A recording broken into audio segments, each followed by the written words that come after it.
Hello, everyone, and welcome to our first show. My name is Patti Lucia, and I am here with my dear soul sister, Taylor. We've been talking about doing this for a very long time, and so we're finally doing it. This shitty that you see on my face is because I'm so happy that we're doing it. Oh, yeah, and by the way, we cuss. So yes, a lot. I'm a procrastinator, so I've just been dragging ass while Patty's been doing all the footwork. But here we are, nonetheless. And I am, because I am not her age, I am a little more technologically challenged. So it took a few times for me to figure out how the hell to get her into the Zoom room. So we are brilliant, and we are also idiots sometimes, and that's kind of what makes this all, what makes humans so beautiful. But at any rate, Taylor, I'm going to introduce you to Taylor. Taylor is my soul sister. I call her daughter from another lifetime. I do believe we've done that. We've probably done things in other lifetimes. So we won't get into that. I'm pretty sure we played all the roles. We've played all the roles in other lifetimes. And I met Taylor, and she'll speak a little bit about this, at my cafe that I had for about 10 years. Walked in one day and basically left, or at least never left my life. And so she's holding a mug, and it was an experience. That cafe actually brought many people into my life who were soul connected, and so it was a really special place. It was a special place, to say the least. Yeah, and I'll never forget the day. Yeah, one of his gifts was Taylor. So, on that note, Taylor, take it away. I'll never forget the day I walked into that cafe. It was the 1 year day of my mother's passing, and somehow, I forget how we got to this point, but you told me the story where you had called this woman Michelle, which was my mother's name, and it was this really synchronistic moment where I knew I was meant to be there. And so I started frequenting your cafe, and being in the service industry my whole life, and raised by those in the service industry. You were in the weeds one day, and at that point I was a regular in the cafe, and I'll never forget, I'm sure you won't either, I walked behind the counter, put on a red apron, and was like, all right, what are we making? Like, what can I do? And that was it. I mean, I just pretty much forced myself into your life and your cafe. Yeah. And I'm so grateful for it. Me too. It was really a magical place. And it brought me to you, which I am forever grateful for. Yeah, likewise. And so it was also one of those moments in life where you realize, like, you're not the only woo-woo one out there. There are other people like you in the world, and there are these beautiful inner circles that you can find, and these safe places that you can talk about esoteric things, and, you're not deemed insane. And so your kitchen became this eclectic group of souls that would just kind of meander into your life, and then you would heal them and feed them, and then they would go on. And so I don't even think you realize how many people you touched by having your cafe, but you were feeding the masses love. Mm-hmm. And I think that that's something we lack in today's world. Mm-hmm. So a special place indeed. Yeah, it really, really was. And I feel the same way about you coming into my life, and that the time between lifetimes didn't really make that much of a difference. We kind of pick up where we left off. So we wanted to, it's a pretty significant time, and I'm really glad that we're doing this now, because it's a significant time of year. It's a pretty significant year in and of itself. I think that at the very end of 2020, just about every client and spiritual seer they were pretty that 2020 a really, really, and I think most of us in January, how bad could it get? Right. I saw a thing about fucking brain eating cicadas, and I'm like, August? Really? This is August? Who had brain eating cicadas on the list, bro? Because I didn't. What in the hell? So yeah, these are the times we're in. We're just in these super chaotic times, and there's just really heavy shit going on. There was a conversation that you and I had at the beginning of all of this that was like, man, 2020, we're going to have this influx of new ancestors. Yeah. There were a lot of people dying this year. Yeah. And so I think that it's important for, especially in this country, in America, that we start looking at death differently. Mm-hmm. Looking at life differently. I mean, I had my own personal dark nights of the soul that led me to those realizations. You want to but talk? happen as a collective Mm-hmm. is just fills me with awe. I want to like sit in the back with my joint, like, told you fuckers, you know. Yeah. This is what it looks like. It's ugly. It's muddy, you know, and we are trudging through it right now. Mm-hmm. A collective dark night of the soul. I agree. The pandemic, our government. Yeah. Everything. The realization that Black people are still being murdered by police. I mean, the list goes on. The child trafficking. I mean, the veils are being lifted. Even as a child, 2020, it seemed so far away, but you know, there's something about having 2020 vision, numbers, signifying what this year has been for humanity.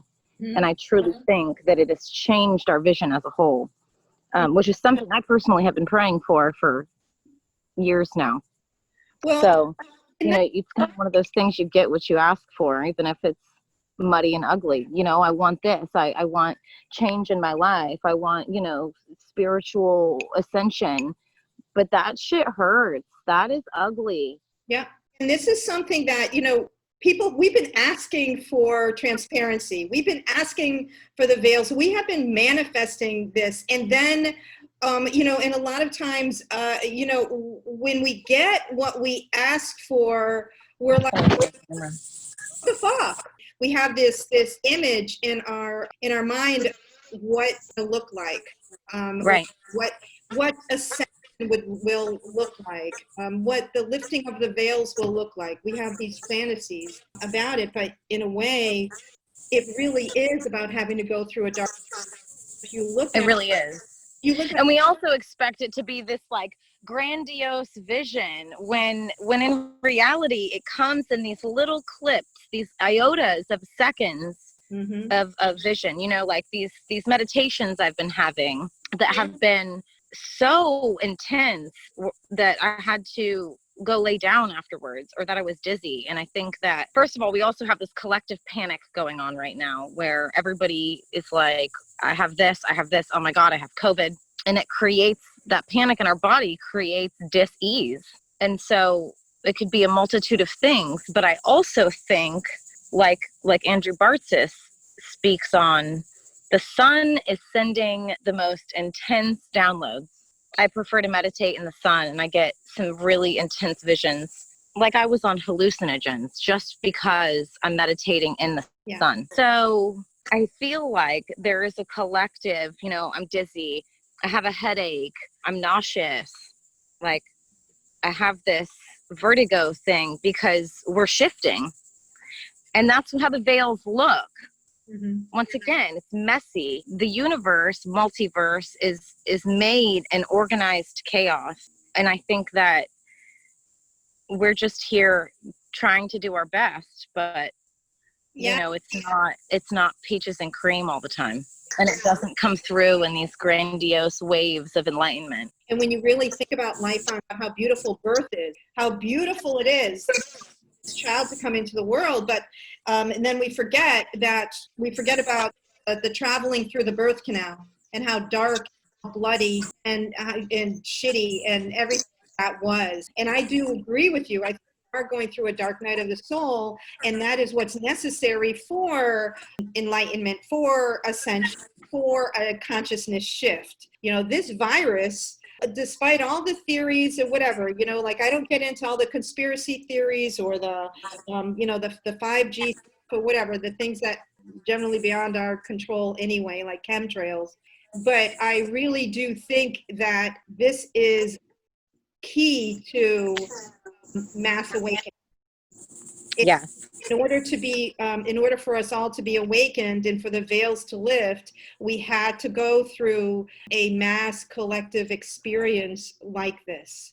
And we are. And at a time when the sun is energized, is sending codes, brand new codes to us. I mean, let's face it, our sun is Yeah.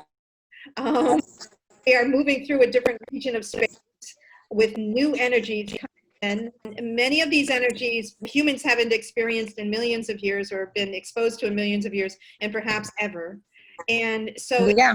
an impact on our very DNA. And that is all part of this awakening process. So we're going through this dark night of the soul. The veils have to be shifted and lifted, and we have to wake up. And as we're going through this waking up process, we've got our grand teacher and teachers up there sending us, okay, the old school is out. This is the new school. This is the new stuff. Wrap your minds and your hearts around that. It's interesting. I was reading about, tomorrow is Lionsgate. So all that lion Leo energy is coming through. I have Leo as my moon, so it's always there. That lion always shows through in me. And it's very, very interesting because I was just reading about Sirius and how Lionsgate had to do with the Sirius being the closest and the light coming through, and how it was actually codes from Egyptian times. Absolutely.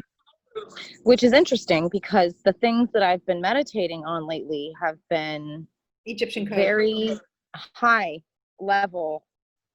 I mean, I'm not talking, very intense Egyptian themed meditations that have to do with the sun and the Eye of Horus, and the Sirius. You haven't, it's not like you set out with this as an intention. No, it came to me, like blasted me in the face.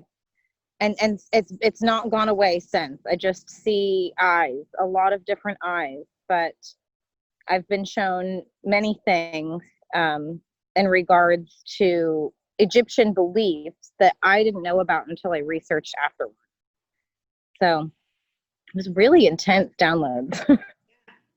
Well, the Lionsgate, I mean, if you can imagine, so you've got our sun and Sirius actually move around each other in these long eclipses, these orbits, right? And so there are times when we're very far apart from Sirius, and then there are times when we're closer to Sirius. And right.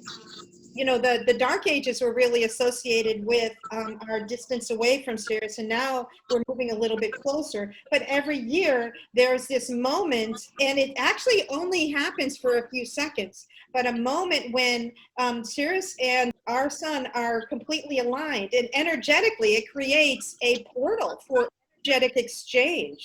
And so in those few seconds, it's most intense. But that doesn't mean that it can only happen during that time.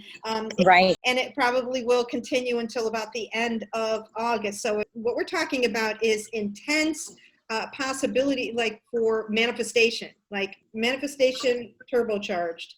Even in simplistic ways, but awe-inspiring nonetheless. Like, for example, the other day we were sitting in the backyard and I said, God, I wish that hawk would come back. I haven't seen him. And I kid you not, I looked back up and the hawk was sitting there staring at me on the power line above my head. And I was like, whoa. And so things like that, like I'll say something and then it instantly happens. And I'm like, that was so intense. Like, I'm looking for a new house. I get a phone call. The house is there. It's just really interesting, the times we're in. Yeah. And I'm noticing it more and more. There are some serious portals open. Some serious truths coming forward. And I love to see it. I'm here for it. Yeah. That's kind of why we're here. Yeah. You know, I mean, because, and we've talked about this. It's like everyone, you know, alive on earth right now, we signed up for this. You know, this is Right. what we wanted. So there's no use in complaining about it. I mean, if you really believe that you're here because we've been playing the long game. You know, we've been coming back lifetime after lifetime, hoping for, you know, and there have been times in human history where we've come real close to that major consciousness shift and we fucked it up. And then we fucked Yep. it again. And we Yep. fucked it up again. And so we're, you know, we're at that point, and you know, and I guess how it's understood is like kind of like the graduation timeline. It's like we have been here for a very, very long time. We've been working on karmic resolution. We've been working out our shit. You know, Earth. Like, how many times are you gonna flunk your senior year of high school? Exactly. Exactly. You're not, what, you're going to flunk that one, you know, 3-credit course that was going. Right. Yeah, like you got a PE credit. Get it done. Like the course was like what? It was like art, you know, history of art. Yeah, it was like, it was an electoral course. Like, what are you doing? What are you Let's do it. And you know, it's interesting you say that, because it brings me to, I'm sorry that I'm out here in the sauna of nature in Florida that honestly is life. I'm looking forward to getting back to the mountains, and when we do these, I can be springside next to a waterfall. Do you know that you're right under the power lines too? Yes, which is really helpful. But it was the only shady place when I started. Now, not so much. But what I was saying was that people don't want to come back anymore. Right, exactly. Like, I have seen many people stating, I'm done. I don't want to come back to Earth after this, like last incarnation. Right. But I don't know how I feel about that. You know, like, is the work done? Are you going to get sent here as a frog or a fly? I don't know. But, you know, it makes me wonder, you know, people are just plain sick of it. And I've been reading this series about the times 40,000 years ago, and there was still this angst between humans, Neanderthals.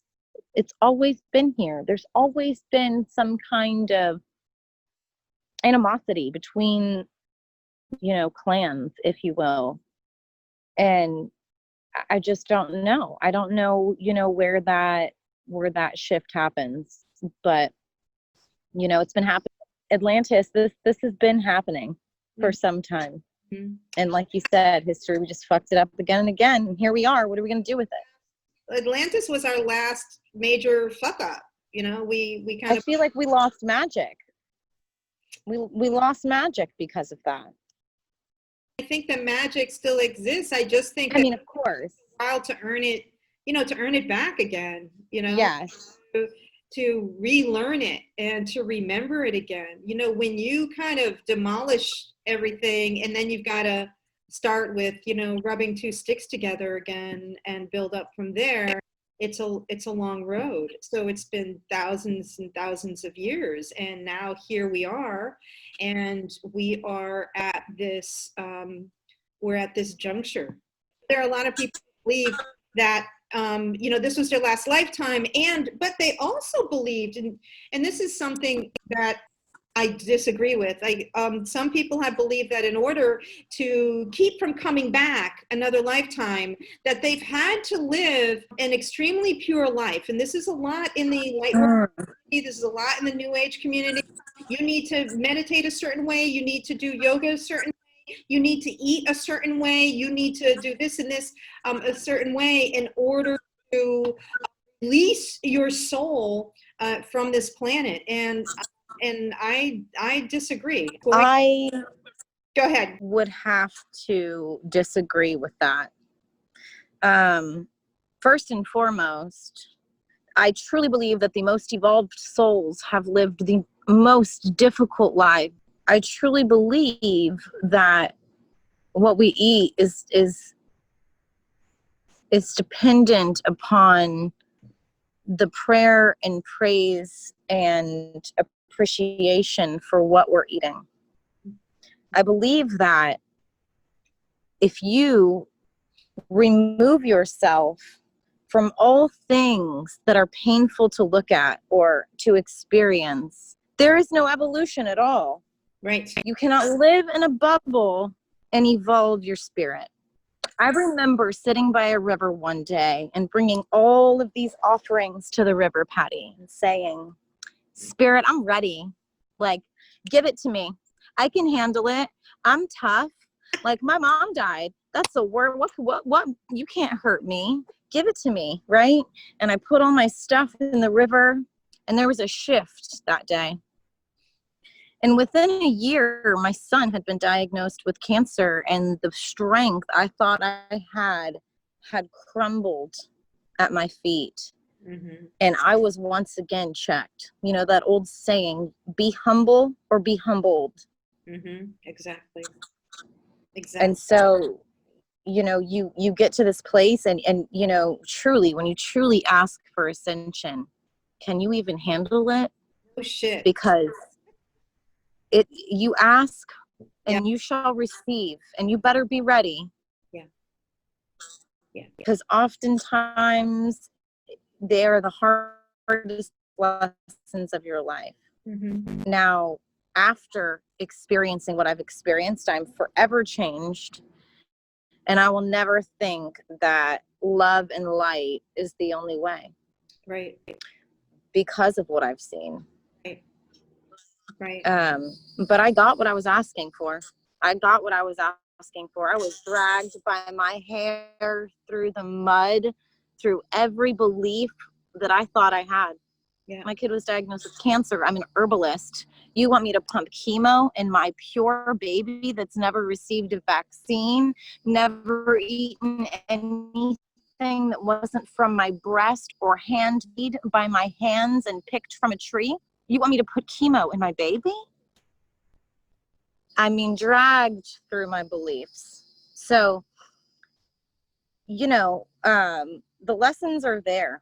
But if you sit in a corner waiting for them to come, you know, with your back turned to the world, it's not going to happen. Yeah. That's how I feel about it. Well, you know, I had a similar experience. Get your fucking hands dirty. Yes, absolutely. Now, I forget what year it was, but I had a similar experience, you know, as you're, you know, making your offering to the river and asking for it, right? So I made a direct request, which I remember to this day, that I wanted, and this is how such a fucking knee slapper. Fucking idiot. I said, I want to face all my fears, known and unknown. What the fuck? No thanks. Yeah. I'm not calling that one out. Okay. Yeah. So, but I did, and then, it kind of happened, so the things that I feared most, I was put in a position to have to face them. And that has been a multi-year experience for me, going through, for instance, being alone in the world, I think is a great fear. Particularly for women, well, though men fear it too, but being alone in the world, like being not uncoupled, like not having a partner, especially for someone like me who has depended over the years on having a partner, because my my relationship with family was tenuous. You know what I mean? Like that was like, my partner was my always kind of like my rock. And so to not have that and kind of have to become once and for all my own rock was an important experience for me to go through. And it took a while. And as a matter of fact, just to segue, and this is not call it shameless promotion. One of the things that I decided to do this year is lockdown and having more was I decided that I was going to finally publish that book. Yes. All of my short stories. These are short stories. Some of them go back to when I was in grad school for creative writing. And wow, intensely personal. And I was telling a friend of mine recently, some of the things that come up in some of these stories are things that I haven't even shared with close friends. Really revealing. And so the experience of taking this collection of stories, putting it together in kind of a memoir and publishing it out is, you know, it sells a single copy or 1,000 copies or 1,000,000 copies, it doesn't matter. It's Nope. kind of terrifying because now it's out and it's very different sharing this personal stuff, this kind of raw and vulnerable stuff in a class of graduate students at City College, as opposed to finally putting it all together and putting it out in the world. And it's kind of, there it is. Those are that's my dysfunction. Those are my vulnerabilities. These are my shadows and demons. Is, you know, this is me. This is kind Throw of it out there. out there. And the reason why I wanted to do it was, first of all, I wanted to work on being disciplined for myself, like Yes. stuff about myself to to follow through on the discipline, because let me tell you, it's freaking hard, you know, like it's hard, you know, sticking to it and being, you know, really disciplined for me. So that was an exercise in that, and it was an exercise in facing another fear, you know, of having the courage to be able to put it out, you know, into the world. This is my story, or this is a collection of stories, and putting it out into the world. Another thing though about it was, because I understand the power of manifestation, I included a character in the story who's more of a fictionalized character, but she is a future me. So she's a wild crone who is introducing and commenting on each of the stories from a future place. And I love it. I did that. I mean, and it's a wild and quirky idea. I mean, part of the reason I did it was because I wanted to solve the problem of having a collection of short stories, and how do you market that? And it's, you know, it's like, really a collection of, who buys those, you know? And that was problem was presented to me. I thought, how am I going to solve the problem? And that was kind of this quirky, wild way that I decided to solve the problem. Is I'm going to create a creator who's my future self, who's saying, okay, and by the way, in the book, as she's reading the stories, she puts them in the fire. It's like past tense. And so symbolic. In a present tense, but her present tense is down the road from me. So I am manifesting that, and manifesting this wild, more courageous, wiser, more forgiving, more loving woman in the future, my more evolved self. That's what I'm, you know, that's what I'm manifesting, and manifesting this whole scene that is filled with wildflowers and fairies, you know. And I'm there. I'm there. I'm sitting on a log listening to your stories with the fairies.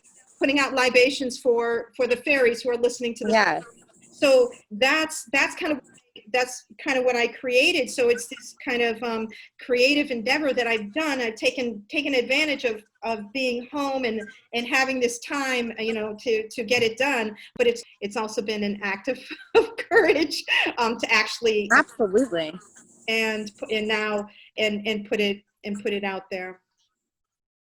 You've got more courage than I, sis.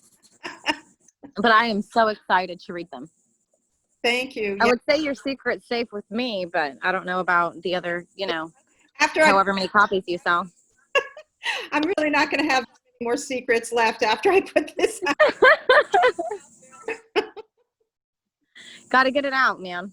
Get it out. So those are, but you know, in this time, in this really, really challenging time, people need to take a look at taking personal responsibility for their own in self-illumination, their own enlightenment, their own ascension, whatever it is. Like, are we going to sit back and play victim in a, you know, in an increasingly draconian world, especially in the United States? It's like, there's let me tell you, shitty now, it's going to get shittier. It's going to get shittier. All right, it's going to get even more draconian. So what do we want to do with that individually, personally, And what kind of choices do we want to make that are empowering for ourselves, that are going to support our own empowerment, and that are going to keep us out of victim consciousness, because victim consciousness is not going to contribute to the awakening of humankind.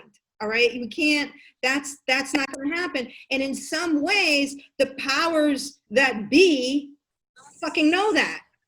Yeah. So it's kind of like, how can we be creative? How can we be empowered? How can we not take the bait to be manipulated and polarized and at war with each other? It is an extremely challenging time to navigate. It is. And the thing is I think it really does come down to individual choices every day, all the choices we make every day. Am I making this choice to empower myself, or am I coming from a victimized, angry at the world, angry at the system, angry at the government, all this kind of stuff? Or, am I doing? It's so easy to do. It's so easy to do. Absolutely. Like, how can I take care of my health? So yeah, okay, so wear that fucking mask, or do that, do those things. But honestly, for me, it's really important, the remembering the plants. yeah, We have got to get back to our roots. I don't care what color, what creed, what part of the world that you hail from. Plants are medicine. They are all around us. We have forgotten them. We have forgotten the magic that is all around us for healing. And people are over here worried about hydrochloroquine and shit. And I'm like, wait a second. But have you taken your vitamin C and your vitamin D? Have you taken anything antiviral herb-wise? Are you drinking hot tea? So as an herbalist right now, I'm ready to just retreat back to the mountains, drink water out of springs coming off the side of the cliff. I'm a little jealous of that. And make medicine for my family out of the forest, because although I trusted the medical system to save my son's life, and they did, I cannot continue to be a victim to the system, or allow my son to be a victim of the system. And that's just what feels right to us. So yeah, it's time to get back to the earth. I heard something the other day that I've been dying to share with you. So herbs, and you talk about our, remembering our magic and remembering the magic of herbs and of plants. See, I think that Earth never forgot. I think Mother Earth forgot her magic, right? And so this magical thing that happens on Earth, whereas in high altitudes, there happens to be plants up there that help humans deal with high altitudes. And in places like here in Florida, where we are exposed to a lot of sun, there are things that grow prolifically, like aloe, that help us deal with sun exposure. And so in these different regions, you find that are needed to sustain life in those regions. Now, there is an herb that I heard about the other day. I'm so excited, and that is herb Robert. And herb that, when you look at its medicinal purpose, is to transmute radiation.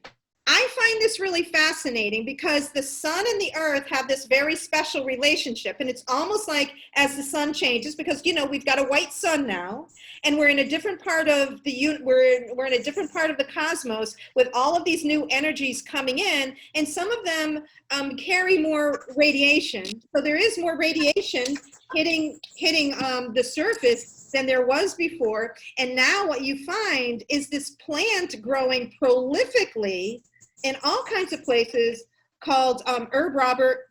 That kind of stuff I find exciting, fascinating, and examples of earth magic. So fascinating stuff. So there are plants that are really struggling right now to germinate.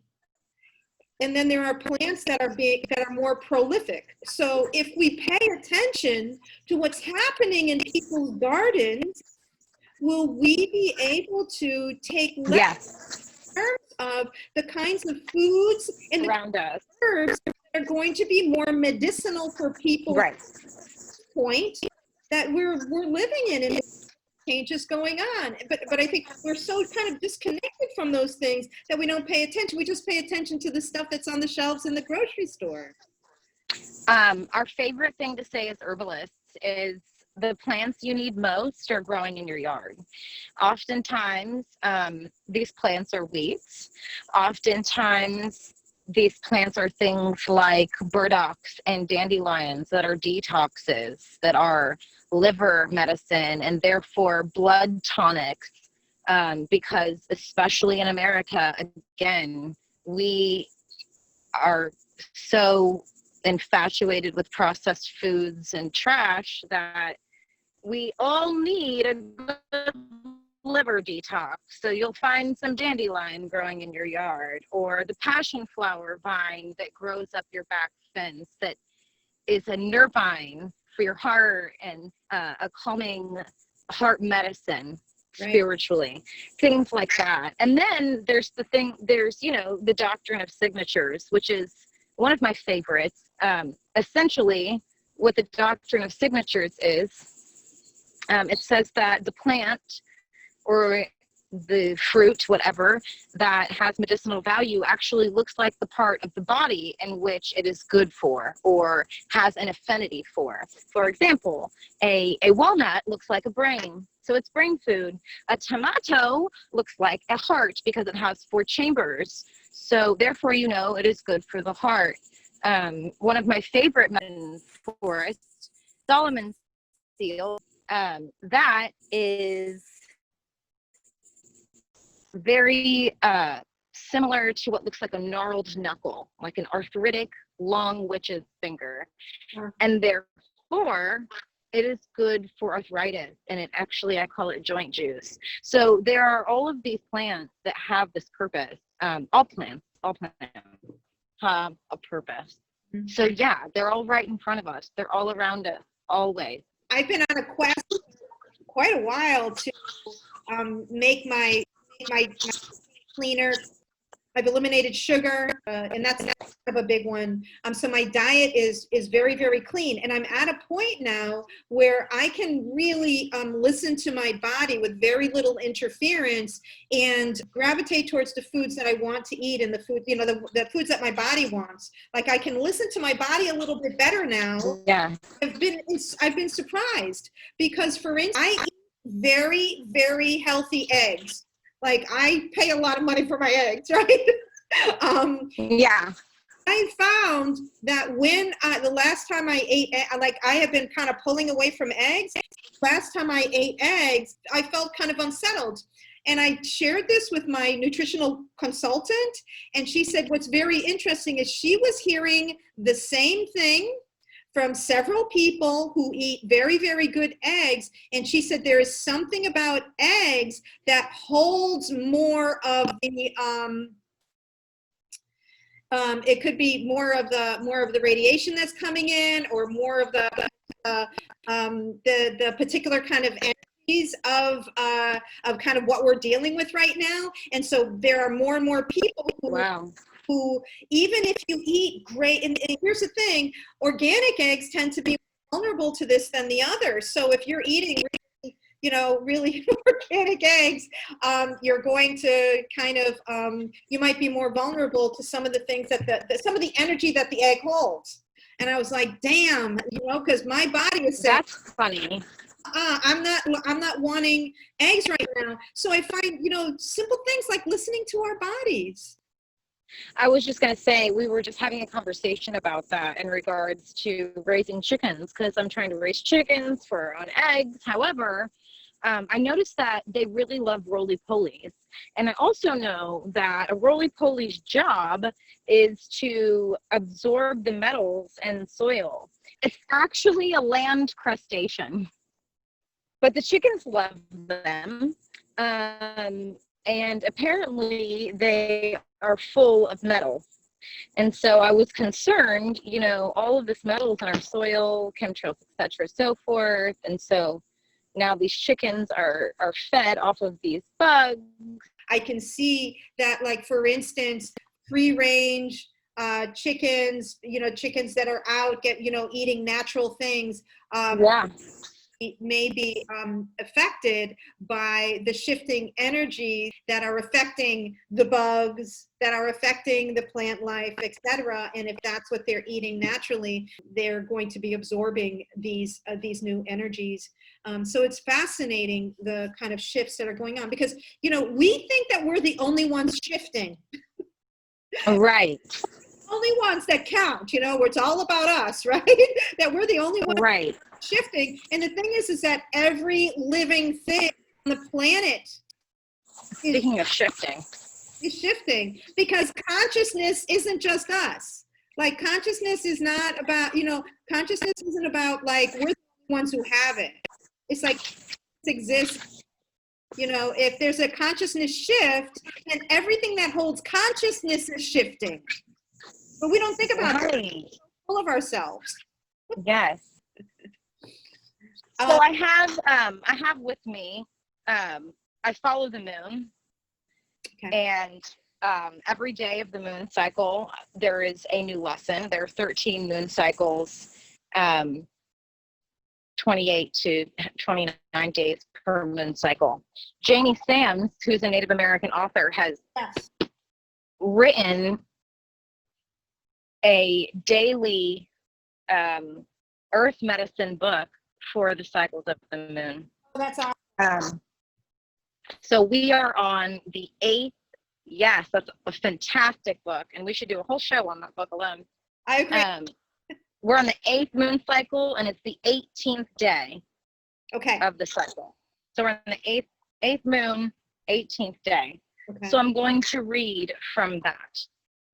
And it's called Healing the Will.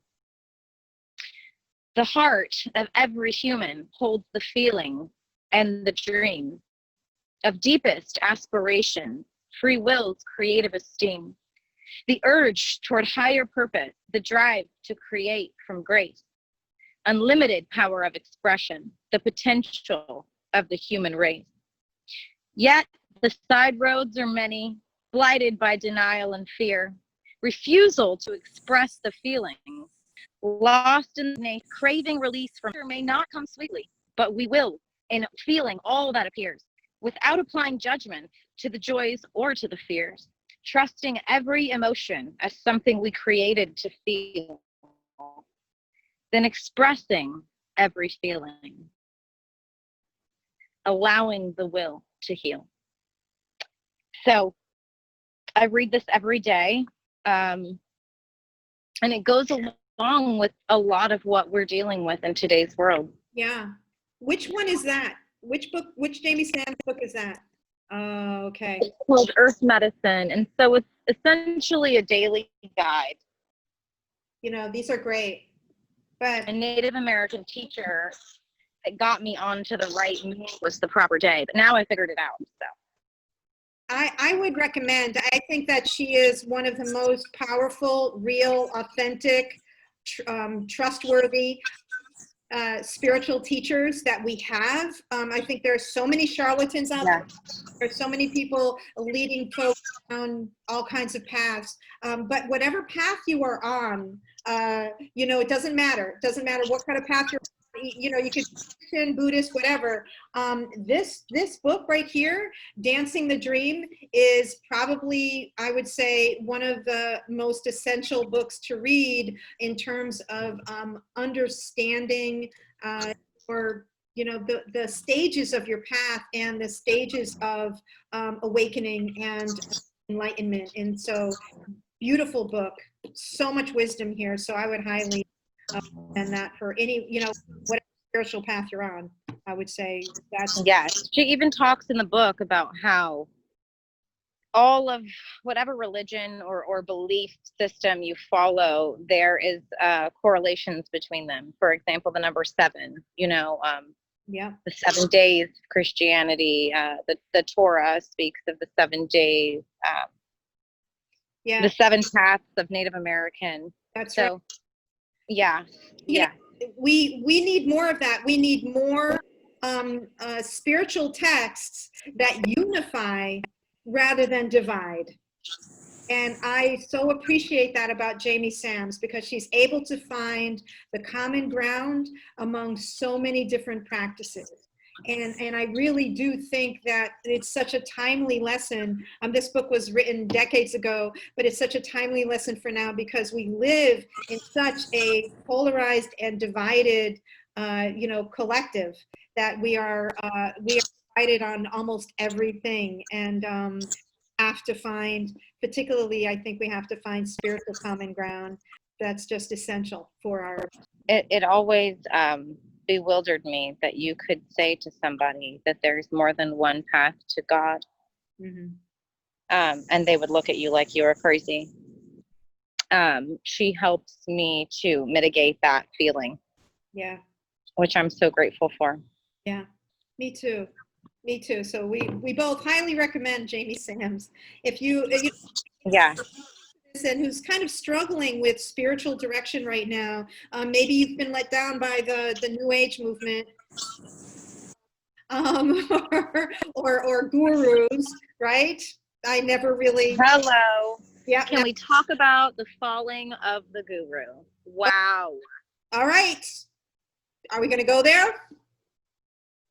I mean, like, when you follow people and you put your trust in them, and these are always, I don't want to say always, that's not fair.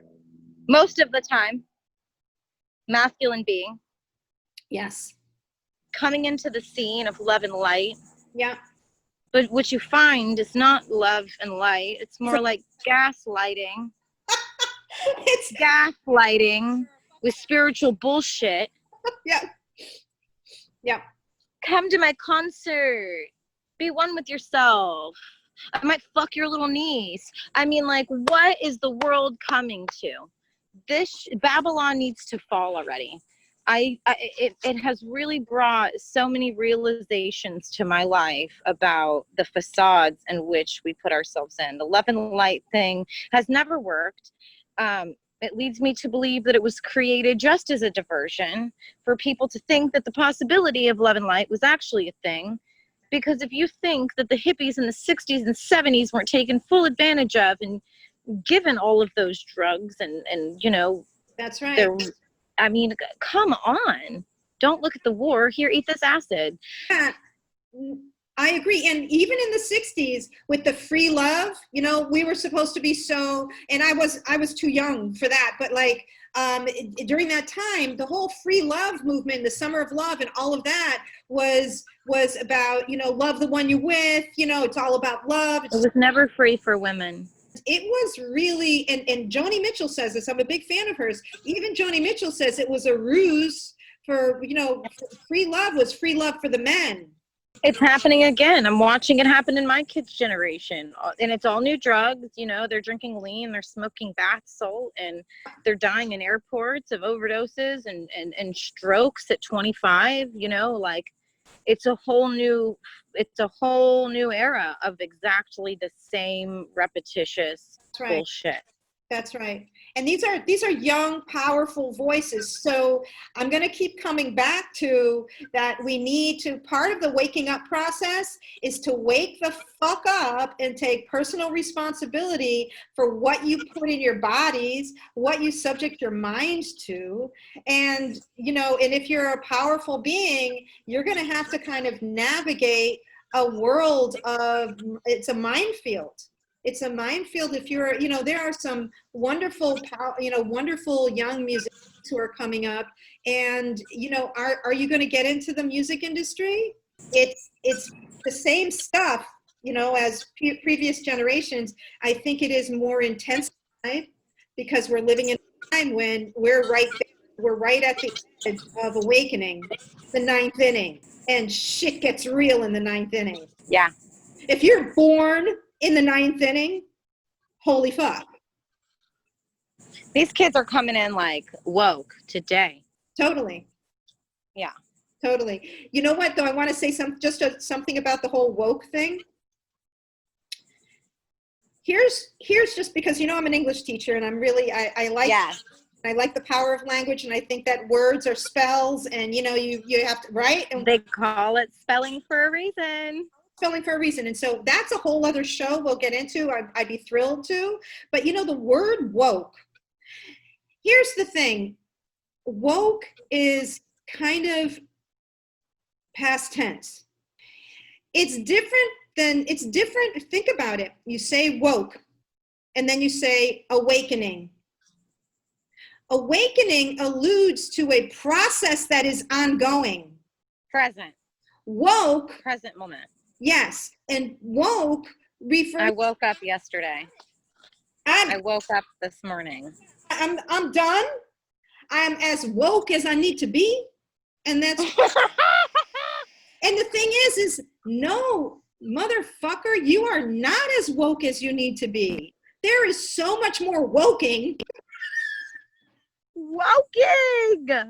Or woking that needs to happen. So when we claim that we are woke, then it's almost like, I'm finished, yo. I'm done. And it's like, no, you're not. None of us. That's like, it sounds very egotistical when you say it that way. And it just has that kind of like, I'm finished kind of vibe. And the thing is, well, that's how I feel about YOLO. Like YOLO, you only live once. I'm like, no, you don't only live once. I'm like, it's YELF. First of all, why aren't the rappers rapping about YELF? It's called You Always Live Forever. Yeah. Why are we rapping about only living one life? I'm like, no, been here, done that. I'm going to be back again. What are these rappers being told to tell these kids? That's right. And that's the powerful message that gets put out to the masses of young people. And it's very, it's a very powerful, it casts a certain spell, right? It casts a certain spell like, yo, you only live once, do whatever the fuck you want. You don't really have to take responsibility for whatever you do because you're only here once. So just do you, man, do whatever. And it's not true. So I think that there are so many expressions that like nails on a chalkboard for me. Like some expressions are something like, sticks break my bones, but words will never hurt me. Are you? Words hurt way worse. You know what I mean? Like, with that. Or you never forget words. Yeah, that's true. They kind of repeat. They're on a loop for the rest of your fucking life. What are you talking about, right? So another one is no good deed goes unpunished. What the fuck are you teaching people when you say that? No good deed goes unpunished? What? Or, only the good die young. You see the messaging in this? Recently, the one that got me, the chanting of I can't breathe, that's a spell. And we're chanting I can't breathe worldwide during a pandemic where it has an affinity for the lungs, where we are being tear gassed in the face while screaming I can't breathe with masks on. First of all, I do not want to have any ill will or ill intention in my saying that, because I do feel like Black people of color should have the right to do that. White people shouldn't be out there screaming, I can't breathe. First of all, you shut the hell up and you walk beside your brothers and sisters and you let their voices be heard and you protect them. I want to see white people out there screaming, I can't breathe. But the world is saying that, and it's scary for me to watch that be chanted by millions of people in a world where we are in fact being threatened with not being able to breathe. Right. So it's things like that current one is really, really hard on me. And I really do think it really comes down to, like, if we want to if we're in a process of awakening, then we have to become more and more aware of the power of our words.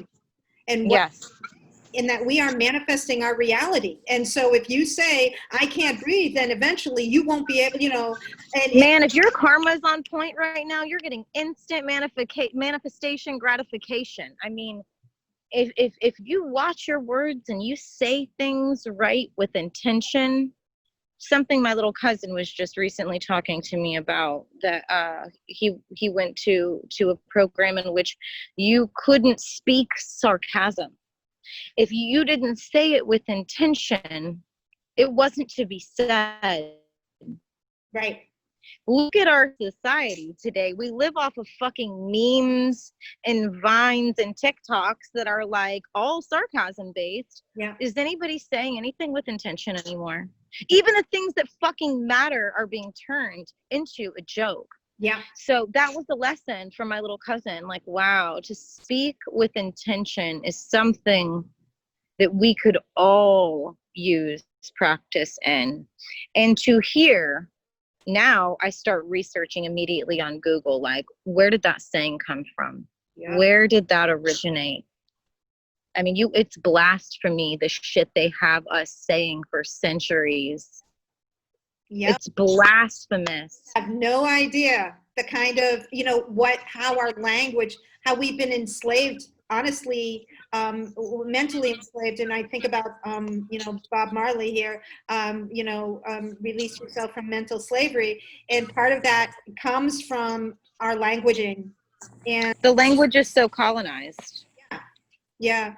And the words are, in the language that we use and we don't even think of, they kind of manifest our demise more than, our empowerment.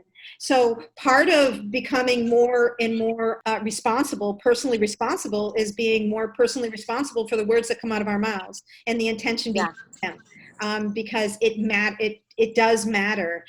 Miguel Ruiz, who wrote the Agreements, is a great book to read if you really want to explore how to be more conscious in the world. One of the agreements is to be impeccable with our words.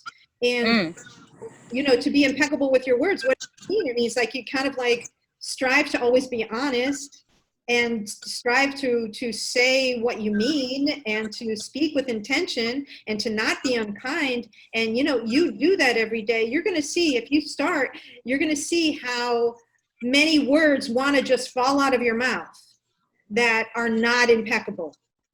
I mean, I find myself doing that all day. I'm like, undergoing egoic deaths all day long. This is exhausting. Right now, I think that it's really hard to navigate. I think that personally in my practice, I'm doing the 5 Tibetan rites every morning. Look it up, so easy. Drink lots of water. Self-care, man. Whatever that looks like for you. Go sit in the sun. Mm-hmm. Go and sit in the sun, even if it's for 5 minutes. Allow the sun to touch your skin. Close your eyes, bask in the sun. Mm-hmm. Take some vitamin C and vitamin D, some fish oil. Read something that has sustenance to it for your soul. Mm-hmm. I'll never forget one of the first times I went to see my favorite acupuncturist, and she said to me that my spirit, the soles of my feet, like my spirit was dry. And so I feel like that is a collective thing. And that our bodies need sustenance, and that we should really take heed in what we ingest, but also spiritually. Yeah. Turn Netflix off. Yeah. Turn the fucking news off and open your favorite book. Go read something that has whatever that is for you. Yeah. Affirmations are so important right now. Watch your word. Tread lightly, dears. Return to the earth. She's all around us. She is. And she's waiting for us. Yes. She's waiting for us to show up. So it's a wonderful time to start off wild and meandering conversations. And these weaving the web. We're weaving the web. That's what we're doing. Yep, weaving the web. And we are so thrilled to be part of the human tapestry. Every human is a thread in this tapestry, and every thread is absolutely essential. So every story is important, and our stories intersect in all kinds of wild and unexpected ways. And so we're here to do that with each other, and much love and joy in the process. Peace out.